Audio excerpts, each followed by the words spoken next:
राति पाहिले पाहिले राति पाहिले जागर शिव मंदिर लागिब भीड़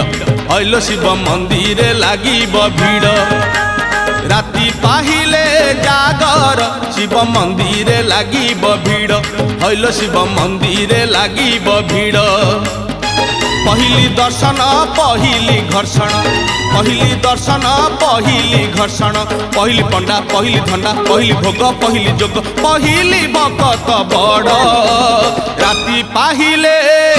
पाहिले राति पाहिले जागर शिव मंदिर लागिब भीड़ हइलो शिव मंदिर लागिब भीड़।